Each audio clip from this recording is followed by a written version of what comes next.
Good morning, everyone. It's good to see you this morning as we gather together for another season of life. I remember a specific season where it wasn't winter, it wasn't spring, it wasn't fall, but it was summer. And in that exuberant season, I spent a time period of my life being the day camp director here at church. And it was well over a decade I had a chance to be running those and coming up with the ideas and the skits and the different things. And man, has it become even bigger than you can imagine. I hope your kids are signed up for it. It's just an awesome time. But back when I was running, we had the opportunity, numbers were still at a certain size where we could do this. We would have woodworking time. And in woodworking time, we would get these projects that the kids could put together. And we basically did the entire project for them except the glue and paint. But it really made them feel like they did. We made them hit like a couple nails, but we noticed that was becoming more of a liability than a joy. And so we put these woodworking projects in, and I got to go every year, and we've had several guys help us with this, but specifically, I remember going to a gentleman's name whose name is Bob, and he would help me with these woodworking projects, and I'd have to go to him sometime in the spring, so we'd be ready. Because I remember the first time I asked him, I said, hey, I want to do a woodworking project. He goes, okay. And he talked like this a little bit. And that's what I loved about Bob. He had that power voice. He used to be a singer and all these different things. And he said, how many we need? I said, I'm going to probably need a bunch. He's like, okay, so like 20. I said, no, like 300. 300, and it didn't faze him. He's like, okay, but we're gonna have to make a jig. Have you ever heard of what jig? Not doing the jig, okay? Some of you are thinking that, but make a jig, a wood jig that will enable the project to be produced with incredible accuracy. How many of you have ever seen a jig and know exactly what I'm talking about? Do I have somebody here? Okay, I gotta make sure I have somebody who understands what I'm talking about. But a jig is a custom tool. And even in metalworking, they make jigs. And they're tools that are used so that you have a template to provide an accurate duplication and consistent repeatability. The goal is to make many of them. If you can think of jigs, I mean, here's a jig, a ruler, right? A ruler, in a lot of ways, it helps us duplicate it. Think about at your work, if you are in any type of construction, what you would do without a ruler or a tape measure. It provides the ability to be accurate, but with a jig, it provides the ability to duplicate it over and over. I had a chance to talk to some people. They said, yeah, on our back deck, we had a railings and we made a jig and we just dropped the 2x4 in. We were just moving. We were flying along and everything was precise. And what he would do is he'd teach me when I go over to his workshop, which was in his garage. And Bob had tools everywhere and he was just so organized with all his tools that the entire walls were covered with tools. And he'd say, let me teach you a little jig about life. I'm like, okay. He goes, here's how to be a good worker. You want to be known as a good worker? I'm like, yeah, who doesn't want to be known as a good worker? I'll give you 3 things. Kids, listen up. This will help you in your life. I'm going to give you 3 things. Don't overcomplicate it, all right? All right, go ahead. All right.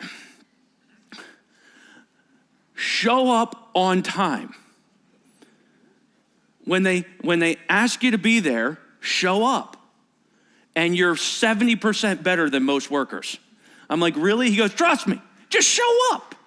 Half the time people are making excuses, and he'd go on and on and on, right? He had a whole gospel behind each one. But just show up when they ask you to. Okay, here's the second one. Work while you're there. Okay, I think I can get this. Okay, while you're asked to work, work. Don't not work the whole time, right? And there was a whole gospel behind that point. And then don't steal from the company. That's what see, if you do those 3 things, you're going places in life. He goes, because that's not the case. You don't see that. And when people do that, it stands out. And I remember that, and I'll never forget his wisdom because he was big on this stuff. He loved to give like 3-point wisdoms. You want to know how to live for God? Here. Pray every day, read your Bible every day, and go to church. You're like, come on, is it that simple? When you actually think about it, it might be. He goes, I'll tell you, people who are not walking with the Lord, they're probably not praying every day. They're not reading their Bible every day, and I doubt they're going to church. And so he would just have these like bang, bang, bang, like just repeatable behavior. Because everything he wanted to do was to the grade he had in his head. It was his own jig. You've heard of builder's grade? Have you ever heard of professional grade?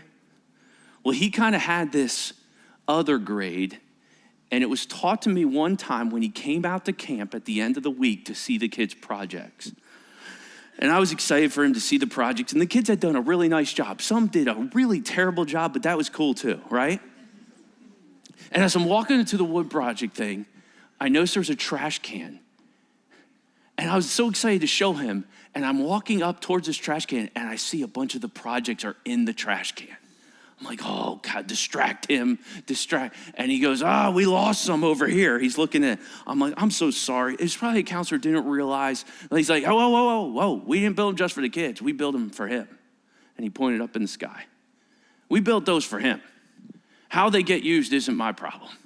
I did those for him because he didn't build things builder's grade or even professional grade. He built them to Jesus inspection grade.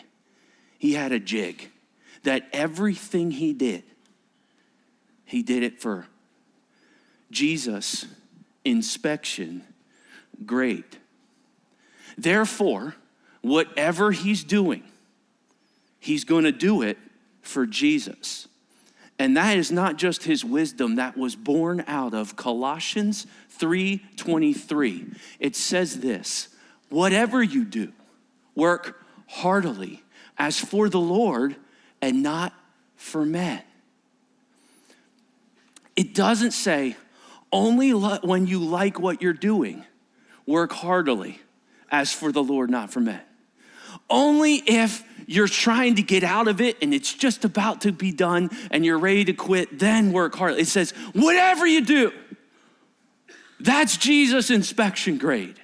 When he looks at your work, whatever you do, do it heartily as for the Lord, not for men. You raise your hand, you say, but Pastor Chris, you don't understand my job right now.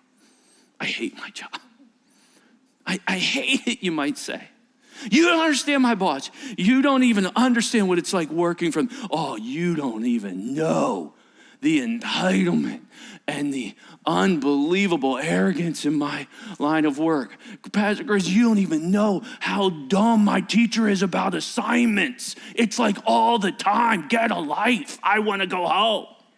You don't know about this professor. Oh, they think they're the greatest person on earth. I got to do everything. Oh, you don't understand my coach. He acts like I'm not even alive. And you want me. No. That's not the time to bail on that verse. That's the time to lean into that verse all the more. For Jesus' inspection grade is whatever you do, work heartily as for the Lord and not for men. Is it possible that in your life, God's will for you is not to get out of this job? God's will for you is not to just find a way for this to be over. Oh, if I could only find that. What if it's not God's will for you to try to get out of it, but instead to work with Jesus' inspection grade? Today in Ecclesiastes, Solomon considers all his toil, all his work he's done under the sun. And he investigates it, and he looks at it, and he inspects it, if you will, and he tests it to see if it was worth it. For Solomon built kingdoms and empires. He was an incredible, ingenuitive designer. God used him to do massive projects for God. And he looks at all his toil, and you know where he's at, under the sun. And he has a conclusion. You know, I was at a conference. We'll use my jig here, if you will, the ruler. I was at a conference, and one of the speakers was saying, you realize how important it is to have a job that brings meaning to you? And we're all like listening, like, yeah. Many of us were, it was a ministry thing, so many of us were in vocational ministry. We're like, yeah, okay. He's like, I want to show you a rule. For the first, for 10, 15 years, you don't work, right? And maybe the last 10 to 15 years, you don't work. But the rest of your life, if this was a timeline, the rest of your life, you're working. So there's your working years.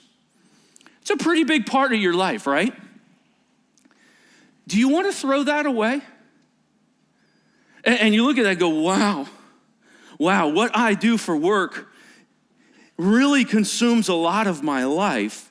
And so if that's the case, I don't want to worship work.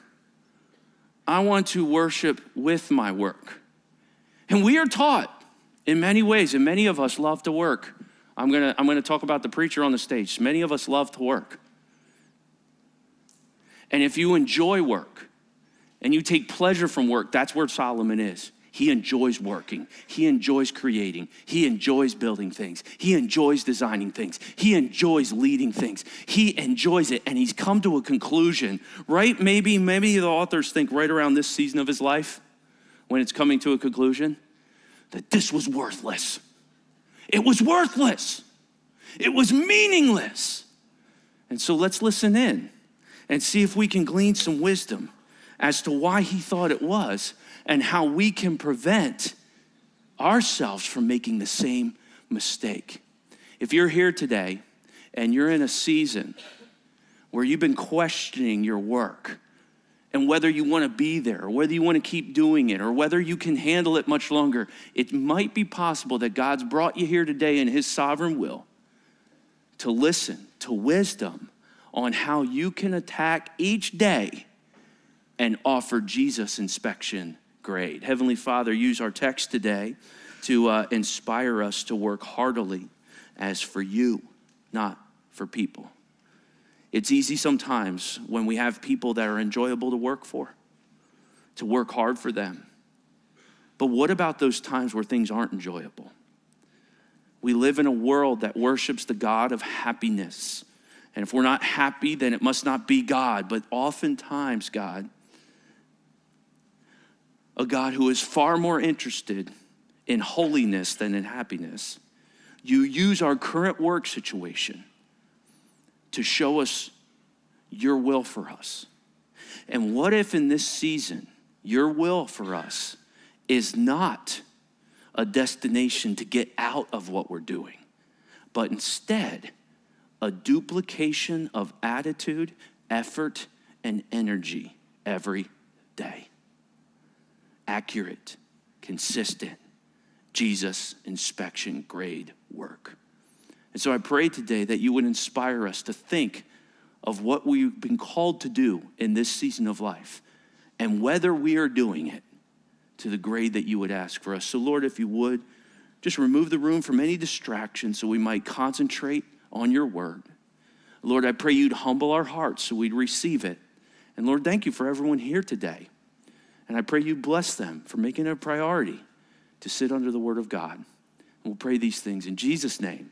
And all Renew said, Amen. Here we go. Seasons of life. We've been looking at both Proverbs and Ecclesiastes in this series. It's an Ecclesiastes series, but we've been leveraging Lady Wisdom for our author Solomon in an earlier season of his life, wrote the book of Proverbs. We don't know exactly when it was dated, but it seems like he was the king and he was the Solomon, son of David, the king of Israel, and he was writing it for his sons specifically, or people to gain wisdom, and he would use often wisdom metaphorically, but he would characterize it by calling it Lady Wisdom. But here in Ecclesiastes, he's allowing someone that's referred to in the Hebrew as the Kohelet, or the preacher, to take the room. And these are the words of the preacher. And Solomon, writing more in an anonymous way, is writing in a later season of life, and he's jaded. He's upset. No longer his life as rosy as he was writing Proverbs. It seems now he's in a season of life where he's investigating things and he's lived it. So in Proverbs, you get proverbial wisdom, which is, discovery. You'll find this and you'll find this. But in Ecclesiastes, we get speculative wisdom. I have noticed from proof that this is what I've learned. But neither are anti-God. Ecclesiastes is by no means an atheist. In fact, he's saying if you're not doing it for God, you're wasting all of your time under the sun. For that is what I found. For I tried to do it, and there's nothing out there that's worthy. And so the end of the matter, he says, is this: love God, serve God, fear God, and do his commandments. Because trying to find any happiness or satisfaction in worldly things will come up weak. And how he's written Ecclesiastes is he's given this preacher the room to speak. And he speaks more in monologue fashion in this genre of wisdom. And our text today is Ecclesiastes chapter 2, and we're going to finish the chapters, verses 12 through 26. And he says in verse 12, so I turned to consider wisdom, madness, and folly. Now keep in mind, the Kohelet is focusing on things under the sun, activity that's done not necessarily for God. So you can often put worldly wisdom, worldly madness, and worldly folly. I turn to consider that. I'm going to investigate this. And last week he investigated pleasure. This week he's investigating work. He says, for what can a man do who comes after the king? What can he really duplicate? What's the jig, if you will, for kings? Only what's already been done. Then I saw there is more gain in wisdom than in folly, as there is more gain in light than darkness. There's more gain in worldly wisdom. The worldly wisdom of, hey, get up, work while you're there. Don't cheat from the company. There's gain to that. That's good. It'll result in good life. So I saw there's more gain in wisdom than folly, just like there's more in darkness. In fact, he says, I saw that the wise person has eyes in his head. It's an interesting phrase. The wise person, it's like they got eyes all around. They have incredible discernment. They have incredible productivity. They see things. They're out in front. They're visionaries.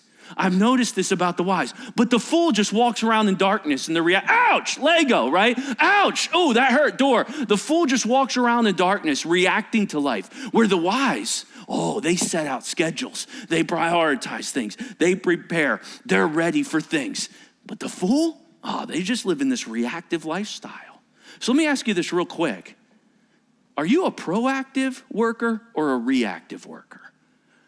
Are you proactively thinking about how you plan to attack the day? Or does the day attack you and you'll see how you react to it? In other words, are you able to say, I'm going to live for God today? Or do you wake up and say, let's see if I'll live for God today? Are you proactive or reactive in the way you attack the day? Because the wise person, they look smart, but he said, I said in my heart, I'm looking at this. Well, what happens to the fool happens to me also.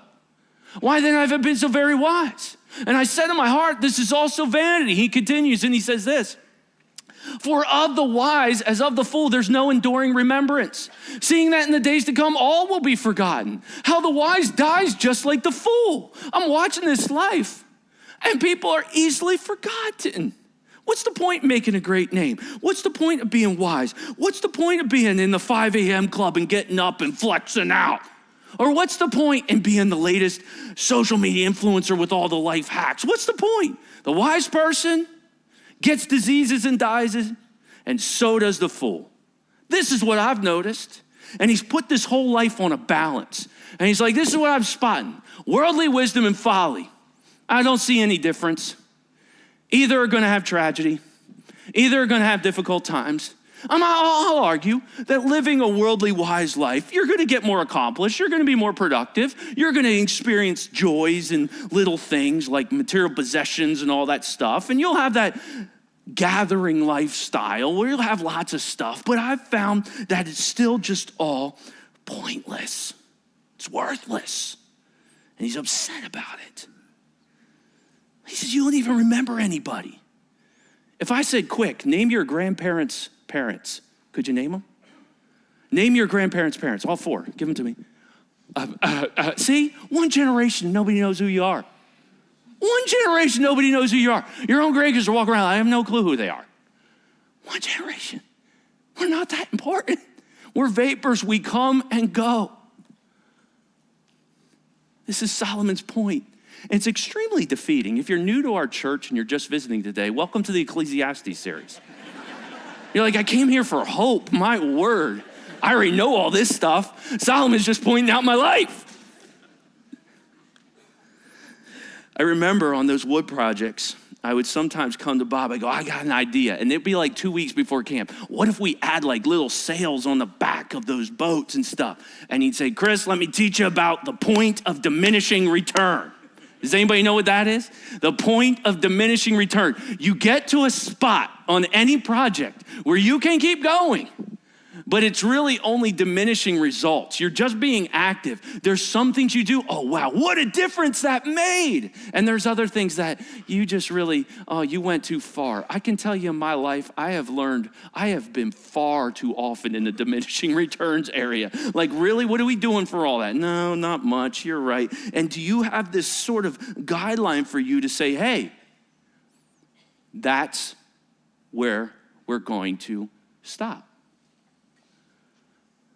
Solomon needed that because he's spiraling into despair. You can all hear it coming. He's looking at life going, it's unfair. It's a waste of time. I can scroll all I want, but those people are going to have the same results as me. We're all going to die. And I don't want to live for nothing. Somebody give me some meaning. Because it ain't found in cars. It ain't found in houses. Nothing wrong with any of these things. But Solomon's just on this rant. It's not found in power. It's not found in name. And now it's not found in work. I love to work. And it's not found in work. And so even to this day, you'll hear people say this. So I hated my life. Because what's done under the sun is grievous to me. For all is vanity and striving after a wind. Get up, go look for a job. Nobody will hire me. Get up, get out there. Come on, you got this. I don't got it. I tried getting it 10 times. I don't have it anymore. Turn my light off. Start the box fan. Good night. This is the discouragement is overwhelming. And some of you are going, this is preaching to me, right? Because there's things in life that just get us so defeated. And you can see that's where he's at. Life is unfair. Life is stupid. Life is dumb. And life is waste. Go ahead. Work out. Get up early. Take your ice baths. Do all your stuff. It's a waste. What? But I get so much energy. Doo-doo. What's this? Please, Lady Wisdom, get in here. Well, anyone who toils the land will have plenty of bread. But one who follows worthless pursuits will have plenty of poverty.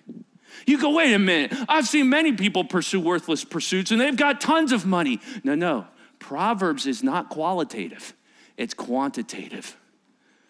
Lady Wisdom is saying, oh, you might have lots of stuff, but I bet your soul feels poor. I bet your soul is lacking. I bet your soul is unsatisfied. Because when you choose despair, when you choose giving up, when you turn the off switch on your life, fine, I'm a disappointment to you, mom and dad. Could you still close the door? When you reach those spots, nothing actually happens. When we choose to live defeated lives, it doesn't get us anywhere. When you come to the conclusion that's just a waste of time anyway, you still haven't gotten anywhere. That's not a result that's going to get you anywhere except more despair, more discouragement, more depression. And Lady Wisdom says, you're headed towards the life of the sluggard. What a name, huh? It's like an onomatopoeia, right? Sluggard, right? Has anybody ever called you a sluggard? Doesn't feel good. Sluggard. What's a sluggard look like? Well, Lady Wisdom has a characteristic. Here's a sluggard, all right? Give it to us, Lady Wisdom. What does a sluggard look like? Well, a sluggard makes excuses. This is what they do. The sluggard says, there's a lion in the road. There's a lion out there. Here's the point. A sluggard, and if you ever behave like a sluggard, right? A sluggard will make up reasons. There's threats to what they're, well, I was going to do this, but you know what could happen. You know what? We were going to do this. I was going to make that decision, but hey, you know what? That's probably something we shouldn't be doing. A sluggard is always making up reasons to not move, okay? Second, Lady Wisdom, what do you got? A sluggard is all talk. She says in Proverbs 14:23, Solomon writes, all hard work brings a profit, but mere talk only leads to poverty. Well, I was thinking next Monday. You know what? They didn't get me back. They didn't call me back. So I'm thinking like next Thursday. Why next Thursday? Why not now? Well, they're probably not awake or anything. Like, well, why don't you just send it out? I was thinking about tomorrow. They're all talk. Over and over, she says, Lady Wisdom. Third, they lose opportunities. Lazy hands make for poverty, but diligent hands bring wealth. The sluggard loses opportunities all the time. Why didn't you go? Oh, you should have been there. Yeah, I didn't. I missed it. Well, another one will come around. Maybe I'll look around like next Thursday. Well, you know what? I probably shouldn't do it Thursday because I heard like there's some weather Thursday. There's a lion in the road out there. There's weather. I'll probably stay inside. This is the idea. 4, what do you got, Lady Wisdom? Disappoints a family. What? A sluggard will disappoint their family. He who gathers crops in summer is a prudent son, but he who sleeps during harvest is a disgraceful son. If a sluggard is in a family's house, it really weighs heavily on the family. Why? Because sometimes sluggards are enabled. Sometimes sluggards aren't dealt with. And there's other people in the family that feel like the sluggard needs to be dealt with. And then it brings division. Then there's different ways to approach the sluggard. But either way, there's a sluggard and it's hurting the family. Proverbs says this, number 5, a sluggard wrecks a workplace. One who is slack in his work is close kin to a vandal. A sluggard is stealing time. A sluggard is making other people have to step up and be responsible for their lack of work. A sluggard is someone who is wrecking the productivity of a place of work. Proverbs continues, a sluggard quits everything. It's always the business's fault. It's never the sluggard. They quit everything. The sluggard buries his hand in the dish. He's too lazy to bring it back to his mouth. He puts his hand in the dish, Proverbs says, and it's like, I'm shot. Whew. I could lift up these Cheerios, but it's heavy, so we'll just take a break. I mean, this is the sluggard is not a good picture, okay? And then on top of it, struggles everywhere. The way of the sluggard is like a hedge of thorns, but the path of the upright is a level highway. And it's easy sometimes to feel bad for someone who is behaving like a sluggard because you see, their life usually is very difficult because no one really enjoys being around them. Nobody really wants to work with them. Nobody really has time for them. But if you love a sluggard, it's very difficult to watch because you see all these characteristics playing out. They're making excuses. They're all talk. They lose opportunities. They're disappointing family. They're wrecking a workplace. They quit easy. They're struggling everywhere.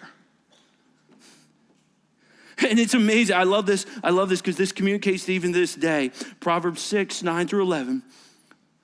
Lady Wisdom, how long are you going to lie there, O sluggard? When will you rise from your sleep?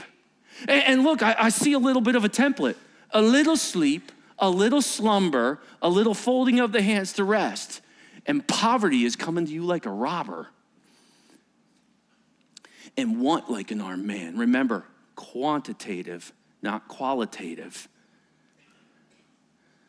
Lady Wisdom is saying, you live a sluggard's life, stuff's going to be taken from you constantly. It's going to be painful. It's going to be hard. Stay away from it. And isn't it easy to point out someone else as a sluggard and ignore yourself? Isn't it easy? Isn't it easy to sit there and go, I know somebody like that. But what if there's a spot in your life where God's going, did you hear that? Because you might be incredibly industrious at your workplace, but you're a sluggard at home. You might be incredibly industrious in your athletic realm, but you're a sluggard at home. You might be the man. You might be, oh man, she is everything wherever you're at. But in one area of your life, you're a sluggard. And that's where the Lord always kind of comes and prunes me. What about there, Chris? I know you work hard there. What about there? Can we just talk about somebody else? How long? How long? A little this, a little that. I see you work all day and then you come home, right? I heard a guy say to me one time, he goes, Chris, I kill it all day. I come home, I got barely anything left. A little sleep turned into a little slumber. Before you know it, I can't get going to help anything. I got to do better at that. What's be happening there? They're thinking through their life a little bit more compartmentalized and going, wow, I think of myself as a hard worker, but it's only in one arena of my life. How can I better pace myself? How can I wake up?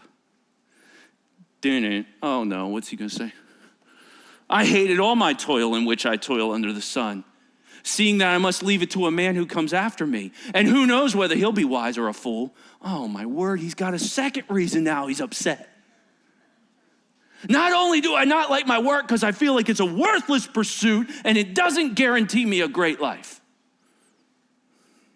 I hate my work because I'll build it all up and I'll give it to somebody else. And who knows if they'll be wise or a fool. He continues, yet he'll be a master. Yet he will be the master of all which I toiled and used my wisdom under the sun. This is also vanity. This is also havel. This is also confusing, vapor-like, meaningless activity. That I work this hard and somebody else is just gonna walk in and go, look what I did. Because sometimes, he writes, he's really upset about this one. A person who has toiled with wisdom, this worldly wisdom, sometimes a person he will be the master. Now watch what he says here. For sometimes, so I turned about and I gave my heart up to despair over all the toil in my hands. Why? Because sometimes people get what he wanted. Because sometimes a person who has toiled with worldly wisdom, worldly knowledge, and worldly skill must leave everything to be enjoyed by someone who did not toil for it. This is vanity and a great evil. Whoa, did you see that? He just added something. Doesn't that happen when you get upset? You add things, you go, oh no, that was not what I wanted to continue to say. He adds, and a great evil. I don't like this world. And God, I don't like what you've allowed. He's going after good and evil. He's ready to go after God here a little bit. Because he's hit the point of diminishing return. He has worked so hard. He has built this massive kingdom. Remember, he said, I made pools. I made gardens. I made incredible homes. And now I hate my toil, for everything will be left to be enjoyed by someone. I worked for retirement. I can't even use my leg. I worked my whole life to build up that investment account. And now I have cancer. I work for everything. And this is the result. This is garbage. Not only is my life vanity, but this isn't right. This is unfair. Isn't it interesting? Proverbs says, when a fool makes bad decisions on what they should pursue, they rage at God as if it's his fault. Solomon has all but said, I've chosen folly to see if it works, and it doesn't.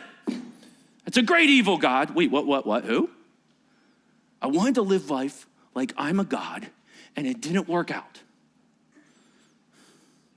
So I turned about, he says, and I gave my heart up to despair. Over all the toils of my labor under the sun, you can just see him spiraling down. He's given up his heart to despair. This is all vanity and a great evil. Doo-doo, what's this? I passed by the field of the sluggard, by the vineyard of a man lacking sense. It's as if the preacher's ready to go, just let the whole thing overgrow. I don't care about the kingdoms. And you ever get to that point, like, I don't care about all this stuff. And it's like, Lady Wisdom here is like, oh, I went by the house of someone who's given up, and I've noticed some things. What? Yeah, I've gone by the house, and it'll teach you some lessons. In fact, she gives out 3 lessons, Solomon writing in the book of Proverbs 24, 30 through 34. I passed by the field of the sluggard, the vineyard of a man lacking sense, and I learned some things. One, this, it was an unkept property. And behold, it was all overgrown with thorns, the ground covered with nettles, and its stone wall broken down. There are no boundaries. People can come in and people can go. Nobody's holding anybody accountable. Nothing's getting done. Everything's overgrown. Nothing's being cared for. In fact, it looks like the property has been left to just overgrow itself. It's unkept. Proverbs continues and says this, then I saw and I considered it, I looked and I received some instruction. You can learn a lot by just looking at a property. It was an unforgettable lesson. And you look at a property and can tell what sometimes a season of a person's life is in. Have you ever seen somebody get so discouraged by the circumstances of life that once there were lines in that grass, lines, this preaches to some of you, I know it preaches to my wife, that lines going this way and this way, even around the trees, perfectly manicured, and now you drive by and go, wow, look at that house. I hope they're okay. I know he's been so lonely since she's gone. You can kind of look at a property and it teaches a lesson. You can drive by a place and go, wow, that must have been abandoned for a long time. Oh my word, look how much spray paint is on this house. I wonder if they have people who don't like them. And then third, a little sleep. Oh, we're back to this again. A little slumber, a little folding of the hands to rest, and poverty's gonna come like a robber. It doesn't happen in the big decisions. It's a little. It's almost like a template, like a jig, started. A little more lazy, a little more lazy, a little more discouraged, a little more defeated. But you don't understand what all these things are happening to me. Actually, the book of Proverbs does understand that, and the book of Ecclesiastes completely understands that. So how do you live in wisdom when you cannot control how people are going to treat you, what's going to happen to you, what's going to come, what bill is going to surprise you? How can you respond? Despair just leads to, look, 3 things: an unkept property, an unforgettable illustration, and an undisciplined owner because just a little sleep. I got a little tired, I was just tired. Turned into, I don't even want to do anything. I just want to stay in my room, because depression sometimes comes knocking, doesn't it? And just says, stay in bed, stay in bed. A little folding of the hands to rest. And now no work is getting done. And everything falls apart. And it's almost like the Kohelet walks up on this scene himself and says, what has a man from all the toil and striving of the heart with which he has toils? For all his days are full of sorrow, and his work is a vexation. Even in the night his heart doesn't rest. Wow. I can't even sleep at night. It's almost like he don't need to be coached. This is also vanity. He continues, and he's got more to say. There's nothing better for a person than he should eat and drink. Just enjoy your work. It's better just enjoy your work. This is what I've learned from wisdom on the side of jaded. It's better to enjoy it than to constantly be miserable, because you got to do it anyway. So it's better to enjoy it. And this, there's a turn here. I saw this from the hand of God. For apart from him, who can eat or can have any enjoyment? It's almost like, wait a minute. God is sovereign. He gave me this job. And I've been so miserable at this job, but maybe I should have enjoyment in the job. Because it might not get the results I want, but maybe God's not interested in the results. He's interested in my heart while I'm working. See, I want a result. I want to get out of this job so I could have this. I want more money. I want more salary. If I have this, then I'll be happy. Then my wife will be more calm, or now my husband will be happy if we do that. And we go through these different, if I could just get to the next season of life. And it's like Solomon's even arriving. You know what you actually should do? You should just enjoy what you have to do today. Why? I'm miserable. It's because you're probably hunting results instead of enjoying what God has given to you. He says, for to the one who pleases him, God has given, and you can see it's God's given, so it's divine now. He switched from worldly under the sun to divine. God has given him, I added the yellows, wisdom and knowledge and joy. He's given us, children of God, he's given us the wisdom, knowledge, and joy to go into any kind of work, whatever we're called to do, even if it's so difficult or so hard or you so wish you were in a different season of life. It's very hard for a 16-year-old to sign up as a senior consultant. You have no gray hair at all, no experience. Based on none of my experience, here's what you all should do. You got to wait for certain seasons of your life. But you know what? To the sinner, he has given the business of gathering and collecting, only to give to the one who actually pleases God. There's only reward for him. This also is vanity as striving after the wind. Solomon sums up all of life as gathering and collecting. He would drive through a cul-de-sac in Pennsylvania and goes, you know what I see? Yep, gathering and collecting, and then death. And then again we go. And I bet they'll have kids who will gather and collect and then die. And I bet they'll have kids who will gather, collect, and die. Not the guy you want for your neighbor, right? It's like, this is not the, but he has Jesus. He's followed God, I should say. He's followed God. God allowed Solomon to be king. So what has happened here? He hasn't lost his wisdom.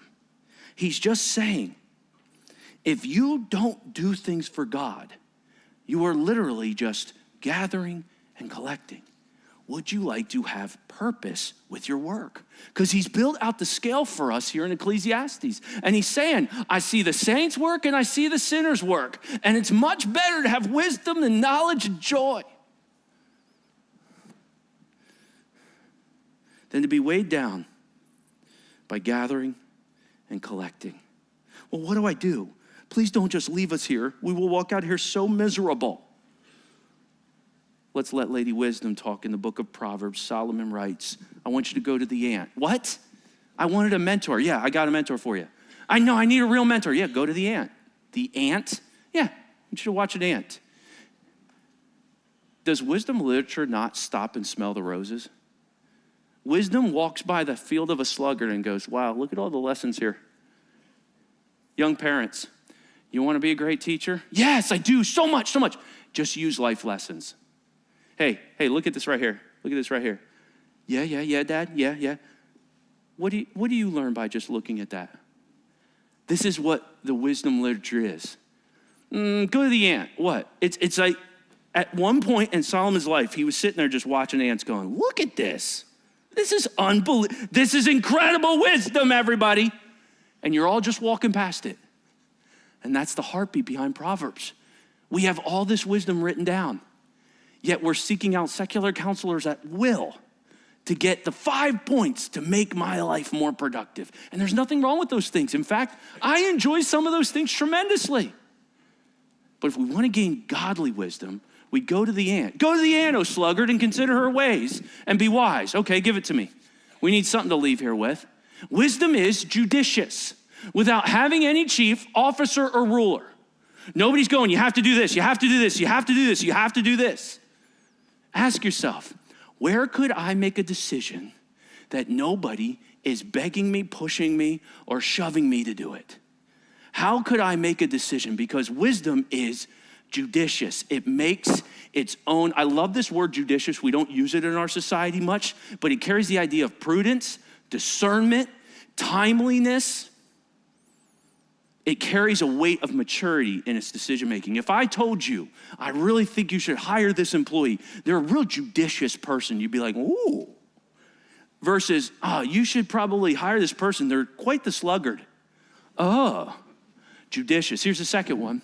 Without having any chief, she prepares her bread in winter. Knowledge, okay? Solomon says, to the one who pleases God, they have wisdom, knowledge, and joy, right? So wisdom is judicious. Knowledge takes initiative.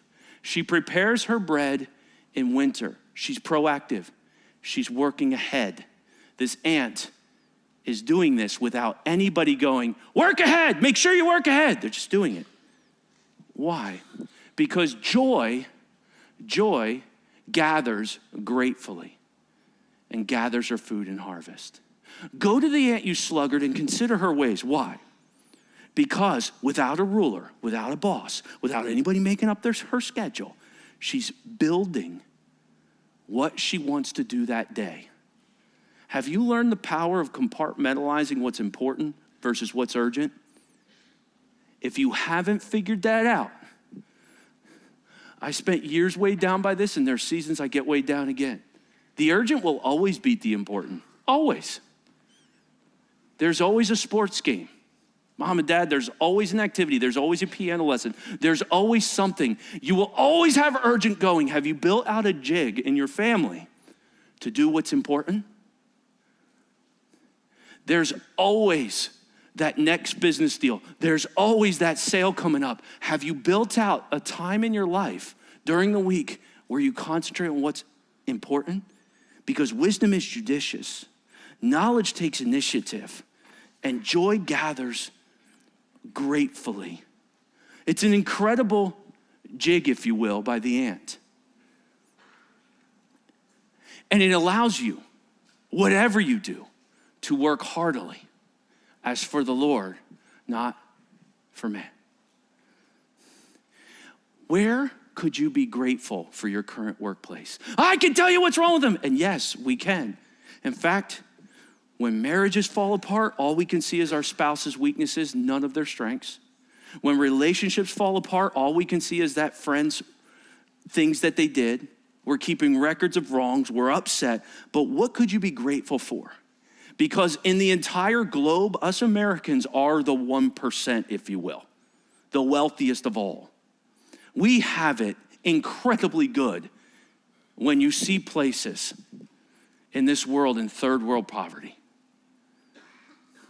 We tend to think of rich as Elon Musk's of the world, when the reality is, in comparison to the world, we have so much, yet many of us are ungrateful for a job that God heard our prayers and gave us.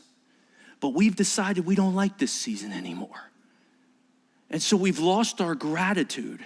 We're no longer taking initiative, and we're no longer being judicious.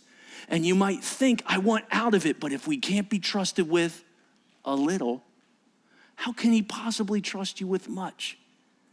Can I challenge you this week to think through, what are your controllables, regardless of how they treat you, regardless of what happens? What can you control? How can you worship with your work? By whatever you do, do it heartily, as for the Lord. I've coached young athletes who are struggling with their coaches. Hey, but do it for God, not for them. Do it for God, not for the teacher in this season. Teacher, do it for God, not for the kids. They're obnoxious this year. Dad, do it for God.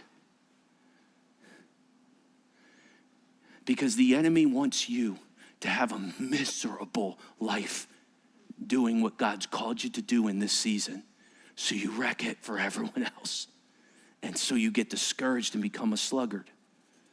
So may we learn from this jig. Because what if God's will for you in this season of life is not found in a destination, I got to get out of this season, but in duplication? Each day I go to work, I'm going to show up when they ask me. I'm going to work hard for the Lord while I'm there. And I'm going to do it the right way. God sees that. And that's Jesus' inspection grade work.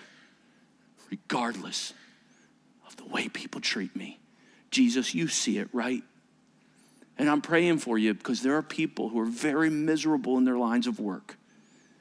But ask this question, how can I best build a jig for the season of life I'm currently in? And Colossians 3:23 might be the first step in your step towards worshiping with your work. So week 1, rapata. What if God's will for you in this season of life is not found in a destination, but in a disposition to rejoice always, pray always, thank always. Week 2, ta-da!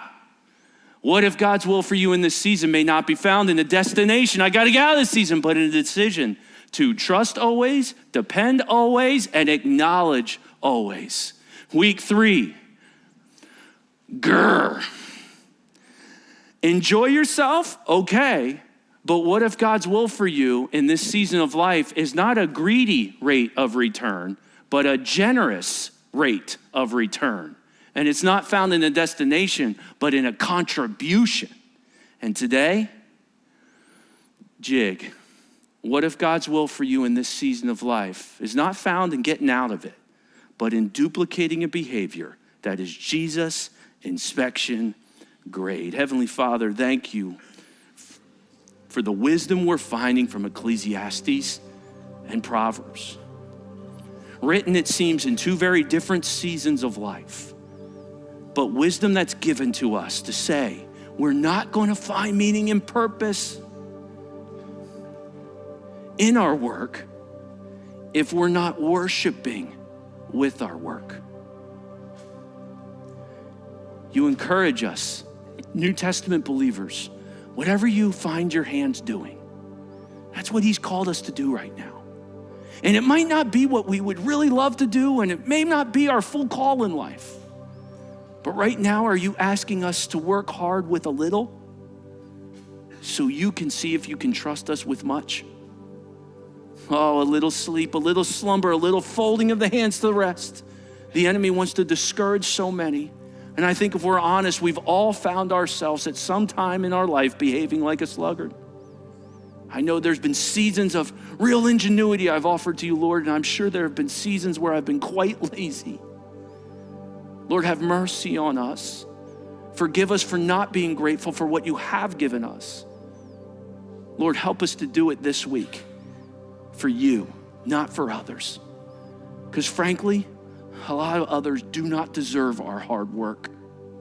And so, Lord, would you just whisper some love into that person who's struggling in the workplace?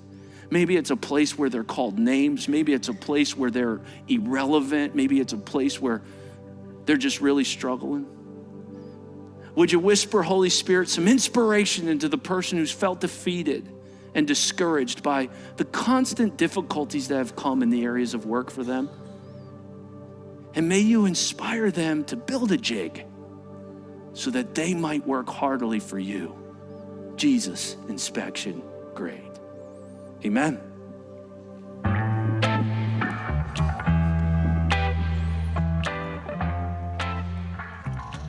One of the hallmarks of biblical wisdom is how practical it is for everyday life. And as Pastor Chris pointed out today, a lot of our day-to-day life is lived out in our workplace and with what we've been called to do in this life. And so I hope today's sermon was an encouragement to you and very applicable to what you do day in and day out. I like to remind folks every once in a while, we have a Renew Bible Church app. You can download it. And right on the app, there are the sermon slides that you can look at and just walk through everything that you saw on the screen today. You can get right on the app. And it could be a great opportunity to go back during the week and remind yourself of some of the scripture that you saw today, some of the principles. And so if you don't have that app, download that, take a look at the slides this week. If you do have the app, open it back up and do the same thing. And I know God will use the content that you're getting on Sunday to encourage you and challenge you to put it into practice during the week. If you have any questions about anything that you heard today, a few of our pastors will be over in our welcome room just out these doors and to the right. We'd love to meet you and answer any questions you have. We also have a little gift for you we'd love to send you out with today if it's your first time. That's all I got for you today. God bless you. Have a great Sunday.